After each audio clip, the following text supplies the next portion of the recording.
Welcome to Democracy Now!, democracynow.org, The War and Peace Report. I'm Amy Goodman.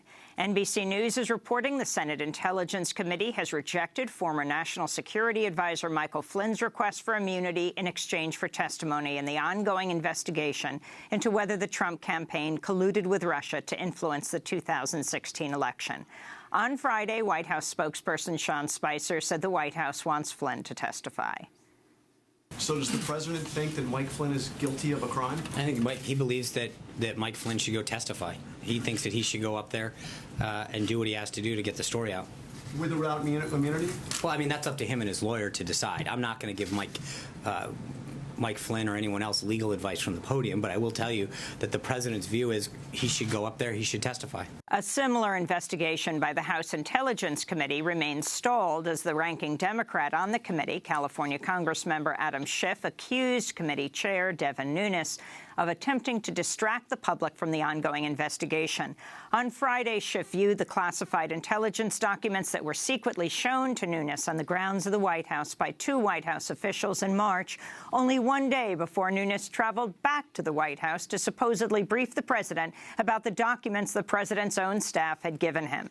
Nunes, who is a member of Trump's transition team, say the documents indicated Trump or his associates might have been incidentally swept up in surveillance carried out by American spy agencies as they conducted foreign surveillance. After viewing the documents a full 10 days after Nunes viewed them, Schiff criticized Nunes for refusing to share them with the full committee. Nunes is facing increasing calls to recuse himself from the investigation or step down as chair of the Intelligence Committee altogether. On Friday, hundreds of protesters confronted Nunes outside a speaking event in his home district of Fresno, California. Meanwhile, the New York Times reports Flynn failed to disclose payments from Russian-linked companies on one of two financial disclosure forms released Saturday by the White House. President Trump dodged questions from a reporter about Michael Flynn by fleeing the Oval Office Friday afternoon during what was supposed to be a signing ceremony of two executive orders on trade. Thank you very much. Thank you. Were you trying to tell the Justice Department to grant immunity to Michael Flynn? Sir, Thank you, As President Trump departed, Vice President Mike Pence gathered up the unsigned papers. Trump later signed the orders in private, away from reporters. The two orders establish a commission to study the causes of U.S. trade deficits and tighten laws that restrict foreign manufacturers from undercutting the prices of U.S. goods. More financial disclosure forms released by the White House Friday night showed that President Trump's son-in-law and senior advisor, Jared Kushner, and Trump's daughter, Ivanka, will continue to receive the financial benefits of a vast real estate empire worth up to $740 million, despite the two now holding official roles in the administration. President Trump is to meet with Egyptian dictator General Abdel Fattah al-Sisi at the White House today, even as Sisi faces widespread criticism for human rights abuses in Egypt.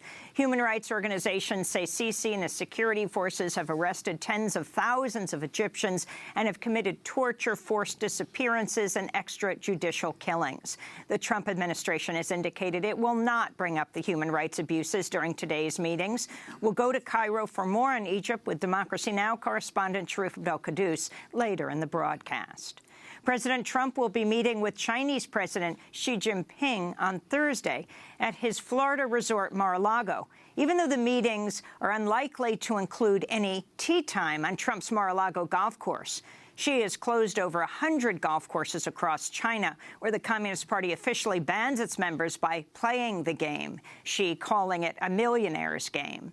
The Trump administration is currently not required to publish the visitor logs for meetings at private resorts, including Mar-a-Lago, although Democratic lawmakers have introduced a new piece of legislation, the Mar-a-Lago Act, that would force him to do so.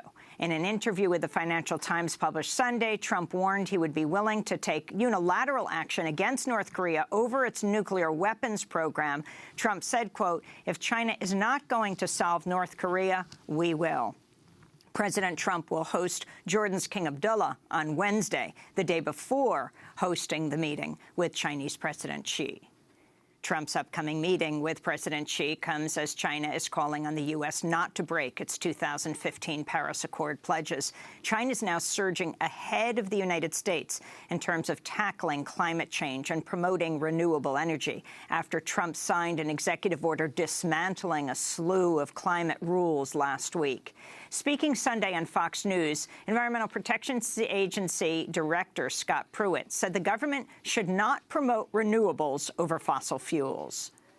We shouldn't have this commitment by the U.S. government to say that fossil fuels are bad, renewables are good. The U.S. EPA and the U.S. government should not pick winners and losers, Chris. And that's what's happened in the last several years. Last week, EPA Director Scott Pruitt also rejected an effort to ban a farming insecticide, even though scientists have concluded the Dow chemical product leads to a range of learning and memory impairments in farm workers and their children. A federal judge in Kentucky ruled a lawsuit can proceed that accuses President Trump of inciting violence against protesters at a campaign rally in March 2016 in Louisville. 3 anti-Trump activists say they were shoved and punched by Trump supporters after Trump repeatedly said, "Get him out of here." The New York Times is reporting Fox News and its talk show star, Bill O'Reilly, have combined paid 5 women up to $13 million to settle sexual harassment claims against O'Reilly.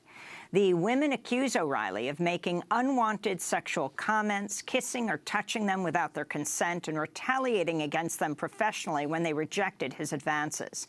The revelations come after the former chair of Fox, Roger Ailes, was ousted after more than 20 women accused him of sexual harassment. Demonstrators gathered in cities nationwide Saturday to protest against Trump's Supreme Court Justice nominee Neil Gorsuch. This is Candace Bontherote of the National LGBTQ Task Force speaking at a protest outside the Supreme Court building in Washington, D.C. And we are here to show that we object and we resist. We know that Judge Gorsuch has ruled terribly for women's reproductive rights and the rights of all people who can become pregnant, including trans folks and gender nonconforming folks who can also become pregnant. The Senate Judiciary Committee is expected to vote today on whether to forward Gorsuch's nomination to the floor, which is expected to be voted on Friday. Senate Minority Leader Chuck Schumer has vowed Democrats will filibuster the vote. President Trump's son-in-law and senior advisor Jared Kushner visited Iraq over the weekend amidst the ongoing U.S. and Iraqi military's campaign to retake Mosul from ISIS. The monitoring group Air Wars says dozens of civilians were reportedly killed or wounded by airstrikes and shelling on Friday. The group also reports the U.S. launched 6 more airstrikes on Mosul over the weekend.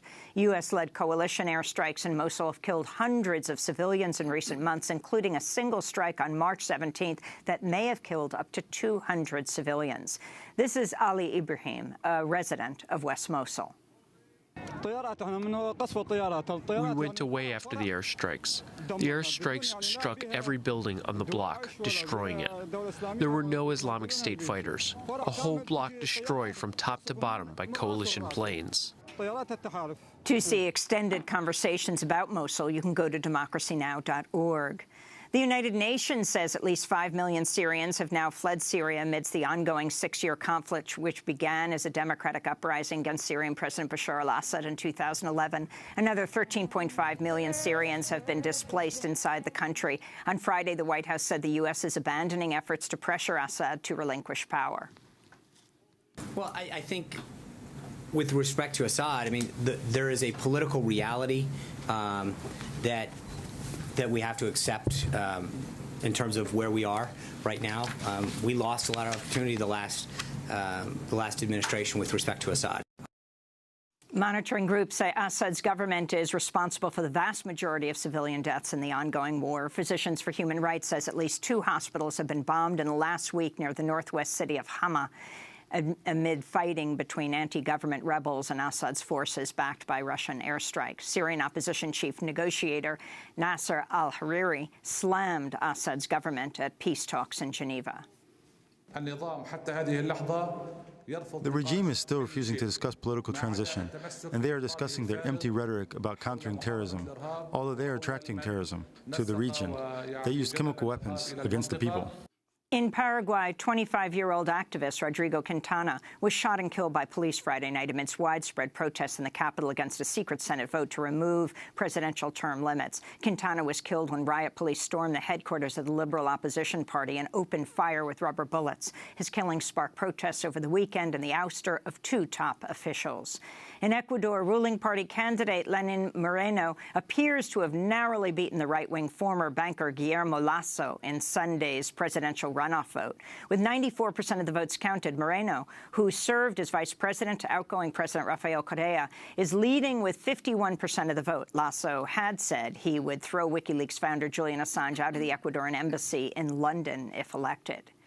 In Colombia, more than 230 people have died in mudslides and an avalanche after the city of Mocoa received as much rainfall in one night as it usually receives in half the month of March. Colombian President Juan Manuel Santos pinned the disaster on climate change. Meanwhile, nearly a dozen people are feared to be dead on the Indonesian island of Java after torrential rain triggered a landslide there. And in Australia, 3 people have been killed and tens of thousands displaced by floodwaters after a cyclone swept across the island's east coast. El Salvador has become the first country in the world to ban metal mining nationwide after lawmakers voted overwhelmingly to pass the measure last week. The ban comes after more than a decade of organizing against a proposed Canadian gold mine called El Dorado. Several anti-mining activists were killed during the struggle, which grew into a nationwide movement to prohibit metal mining across El Salvador. An imprisoned journalist and former Black Panther Mumia Abu Jamal will begin taking a new, fast-acting drug for hepatitis C this week after winning a legal victory in federal court. The treatment has a 90% cure rate. Pennsylvania prison officials say it can cost $50,000 per person and have sued in order to limit its use. Abu Jamal's lawyers say the decision paves the way for thousands more prisoners to get treated. But his lawyers also noted Abu Jamal got sicker while the case was under appeal and has since been diagnosed with cirrhosis of the liver. And those are some of the headlines. This is Democracy Now!, democracynow.org, The War and Peace Report. I'm Amy Goodman. And I'm Juan Gonzalez. Welcome to all of our listeners and viewers around the country and around the world.